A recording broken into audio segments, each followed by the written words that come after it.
Breaking news చూస్తున్నాం. విశాఖలో honey trap కలకలం రేపుతోంది. డబ్బున్న వారే టార్గెట్ గా కిలాడీ లేడీ రెచ్చిపోయింది. అందమైన ఫోటోలు పంపుతూ జాయ్ జమీనా అనే యువతి వారిని దోచేస్తోంది. వారితో మంచిగా ఉన్నట్లు నటించి ఆ తర్వాత బ్లాక్ మెయిలింగ్ కు పాల్పడుతూ డబ్బులు వసూలు చేస్తోంది.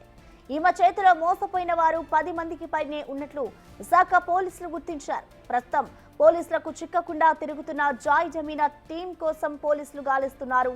రాజకీయ నాయకులు పోలీసులకు కూడా ఈ యువతి ట్రాప్ చేసినట్లు పోలీసులు తెలిపారు.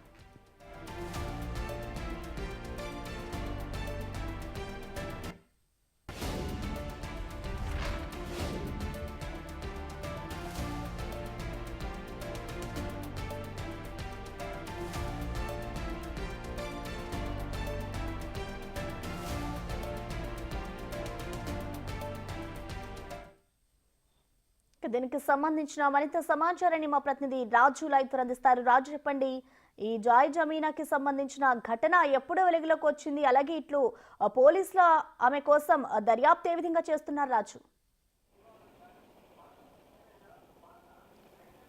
జాయ్ జమీనాకి సంబంధించి పోలీసులు అయితే ముమ్మర దర్యాప్తు చేస్తున్నారు. ప్రస్తుతం అయితే జాయ్ జమీనా పోలీసులు అదుపులో ఉండడం, ఆమెను ఇన్వెస్టిగేషన్ చేయడం, మొత్తం ఎవరెవరు బాధితులుగా ఉన్నారో వాళ్ళందరి లిస్ట్ అవుట్ కూడా చేసినటువంటి పరిస్థితి అయితే ఉంది. కానీ ఈమె మత్తు మంది ఇవ్వడం, అదేవిధంగా ఆ జ్యూసుల్లో మత్తు కలిపి వాళ్ళందరినీ అంటే తీసుకెళ్ళినటువంటి రూముల్లో కానీ బెడ్రూమ్లో కానీ వాళ్ళందరినీ ఉంచి ఆ ఫోటో షూట్ చేసినటువంటి వాళ్ళ కోసం ఇప్పుడైతే పోలీసులు ఎక్కడికక్కడ ముమ్మర గాలింపు చర్యలు చేపడుతున్నటువంటి పరిస్థితి అయితే ఉంది. అందాన్ని ఎరగా వేసి ఆమె అయితే ప్రస్తుతం దీనికి ఈ హనీ ట్రాప్కి పాల్పడుతున్నటువంటిది ఉదంతో బయటకు వచ్చినటువంటి పరిస్థితి ఉంది. ముఖ్యంగా చూస్తే ఈ జాయ్ జమీనాకి సంబంధించి అటు నేవీ, పోలీసు, రాజకీయ నాయకులు, అది ముఖ్యంగా చూస్తే ఇక్కడ వ్యాపారవేత్తలు వీళ్లే టార్గెట్గా పెట్టుకున్నటువంటి పరిస్థితి కనిపిస్తుంది. ముఖ్యంగా వీళ్లతో పాటుగా ఎన్ఆర్ఐలు, ఎందుకంటే షూట్ సోషల్ మీడియాలో పోస్ట్ చేస్తున్నటువంటి అనేక వీడియోలకు సంబంధించి రకరకాలుగా అంటే మేకప్ వేసుకునే దగ్గర నుంచి ఆ వీడియోని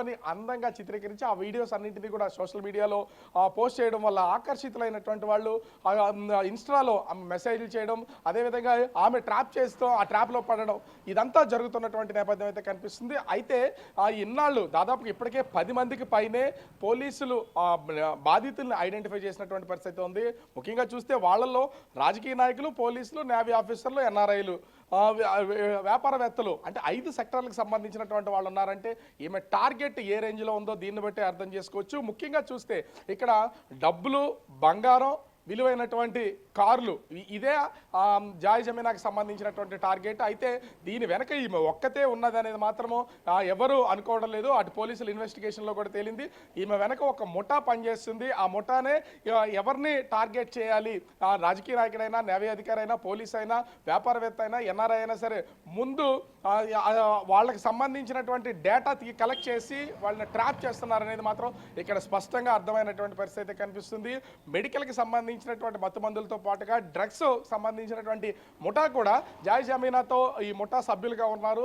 ఆ డ్రగ్స్కి సంబంధించినటువంటి లింకులు కూడా అనేది ఉన్నాయనేది పోలీసులు అయితే తేల్చినటువంటి పరిస్థితి ఉంది. ఈ కోణంలో కూడా ప్రస్తుతం పోలీసులు భారీ ఎత్తున ఈ ఇన్వెస్టిగేషన్ చేస్తున్నటువంటి పరిస్థితి కనిపిస్తుంది. అంటే జాయ్ జమీనాకి సంబంధించి ఒక పర్సనే ఈ విధంగా చేయడం అనేది కాదు, సిటీలో ఉన్నటువంటి top most video show photography చేస్తున్నటువంటి వాళ్ళని ఎన్నుకోవడం, వాళ్ళ ద్వారా ఈ డిఫరెంట్ వీడియోస్ని రికార్డ్ చేయడం, రీల్స్ రూపంలో, వీడియోస్ రూపంలో ఇన్స్టాలోను ఇతర సోషల్ మీడియా ప్లాట్ఫామ్లో పోస్ట్ చేయడం, ఆ తర్వాత ఈమెకి సంబంధించి సపరేట్గా ఒక వీడియోస్ రికార్డ్ చేస్తున్నటువంటి టీంని కూడా వీళ్ళైతే ఎంగేజ్ చేసినటువంటి పరిస్థితి ఉంది.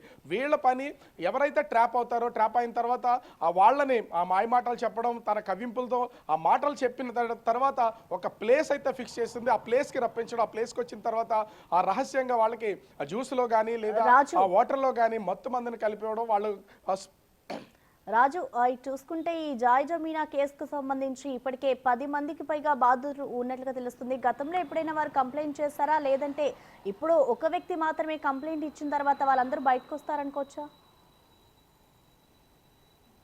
ఇప్పటి వరకు అయితే కేవలం ఒక ఎన్ఆర్ఐ అతను ఎక్కడో విదేశాల్లో ఉన్నటువంటి అతన్ని ట్రాప్ చేశారు. అతని దగ్గర నుంచి భారీగా నగదు డిమాండ్ చేశారు. పెళ్లి చేసుకుంటానని చెప్పేసి ఇండియాకి రప్పించినటువంటి పరిస్థితి అయితే ఉంది. ఇక్కడికి వచ్చిన తర్వాత అప్పటికే ఆమెకి 3 పెళ్లిళ్ళు 4 ఎంగేజ్మెంట్లు జరిగినటువంటి విషయం అతను తెలుసుకున్నాడు. ఈమె కేవలం డబ్బుల కోసం మాత్రమే ట్రాప్ చేస్తుందని గమనించిన తర్వాత దిక్కుతోచినటువంటి పరిస్థితి అతన్ని ట్రాప్ చేయడం, తనని న్యూడ్గా కొన్ని ఫొటోస్ వీడియోస్ తీశారని చెప్పేసి పోలీసులకైతే ఫిర్యాదు చేసినటువంటి పరిస్థితి అయితే ఉంది.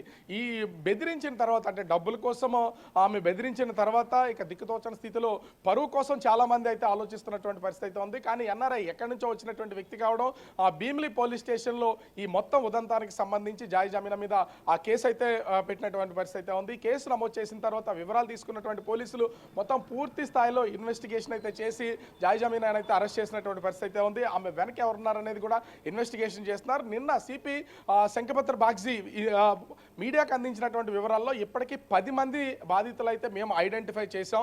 అంటే వాళ్ళు ఎవరో స్వచ్ఛందంగా వచ్చి పోలీసులకి ఫిర్యాదు చేయలేదు. కేవలం ఒక ఎన్ఆర్ఐ మాత్రమే ఫిర్యాదు చేసినటువంటి పరిస్థితి ఉంది. మిగిలినటువంటి బాధితులు ఎవరైనా ఉన్నారో వాళ్ళందరినీ కూడా జాయి జమీనా ఇచ్చినటువంటి స్టేట్మెంట్ ఆధారంగా వాళ్ళు అయితే ఐడెంటిఫై చేసి వాళ్ళ దగ్గర నుంచి ఎంత నగదు బంగారం విలువైన వస్తువులు ఏం తీసుకున్నది అనేది దాని మీద కూడా ఒక అంటే రిపోర్ట్ తీసుకుని దానికి సంబంధించినటువంటి రికార్డ్ మెయింటైన్ చేస్తున్నామని పోలీసులు కూడా చెప్పినటువంటి పరిస్థితి ఉంది. కేవలం ఈ 10 మంది మాత్రమే కాదు, ఇంకా అనేక మంది అనామకుల్ని ఈమె టార్గెట్ చేసి హనీ ట్రాప్ చేసి తన గుప్పెట్లో పెట్టుకుందనేది పోలీసులు అయితే చెప్తున్నారు. అంటే 10ల సంఖ్యలో కాదు, ఇంచుమించుగా 100ల సంఖ్యలోనే ఉండొచ్చు. కానీ వాళ్ళకి సంబంధించినటువంటి వాళ్ళు ఎవరు కూడా బయటకు వచ్చి పోలీసులకు ఫిర్యాదు చేయడం కానీ లేదా బయటకు వచ్చి స్టేట్మెంట్ ఇవ్వడం కానీ చేస్తున్నటువంటి పరిస్థితి లేదు. ఇక్కడ ఖచ్చితంగా ఒక మహిళ చేతిలో హనీ ట్రాప్కి గురయ్యి మోసపోయినటువంటి వాళ్ళందరూ కూడా పోలీసులకు ఫిర్యాదు చేసినా ఈ విషయాలు బయటకు పడినా కూడా పరువు పోతుందనేది ఇక్కడ ఆలోచించి ఎవరో బయటకు వస్తున్నటువంటి పరిస్థితి అయితే కనిపించడం లేదు. ఎందుకంటే వాళ్ళకి సంబంధించినటువంటి న్యూడ్ ఫొటోస్ వీడియోస్ ఆమె టీం దగ్గర ఉన్నాయనేది పోలీసులు చెప్తున్నటువంటి పరిస్థితి. ఇట్లాంటి టైంలో ఏ ఒక్క వీడియో బయటకు వచ్చినా ముఖ్యంగా ఫోటోలు బయటకు వచ్చినా కూడా మొత్తం వాళ్ళ కుటుంబాలు చెల్లాచెదరైపోతాయి, ఇబ్బందులు ఎదుర్కోవాల్సినటువంటి పరిస్థితి ఉంటుంది. కాబట్టి ఎవరు బయటకు వచ్చి ప్రస్తుతం అయితే వాళ్ళ వివరాలు గోప్యంగా ఉంచినా కూడా పోలీసులకు ఫిర్యాదు చేస్తున్నటువంటి పరిస్థితి లేదు. కానీ పోలీసులు చెప్పినటువంటి ఈ 5 సెక్టార్లకు సంబంధించి నేవీ, పోలీసు, రాజకీయ నాయకులు, అదేవిధంగా ఎన్ఆర్ఐలు, ముఖ్యంగా వ్యాపారవేత్తలు వీళ్ళందరూ కూడా బడా ఫ్యామిలీస్ కి సంబంధించినటువంటి వాళ్ళే. వీళ్ళకి సంబంధించినటువంటి ఏ వివరాలు బయటకు వచ్చినా కూడా అవి వాళ్ళ కుటుంబాలని ఇబ్బందులకు గురి చేస్తాయి. కాబట్టి ఏ ఒక్కరు కూడా బయటకు వస్తున్నటువంటి పరిస్థితి లేదు. కానీ పోలీసులు ప్రస్తుతం అయితే వాళ్ళకి సంబంధించి కౌన్సిలింగ్ ఇచ్చి ఈమె మీద ఇంకా ఫర్దర్గా ఏమున్నాయి, ఎలాంటి కేసులు ఉన్నాయనే దాన్ని మాత్రం ఇన్వెస్టిగేషన్ చేస్తున్నటువంటి పరిస్థితి కనిపిస్తుంది. Prasanna. Right, thank you Raju.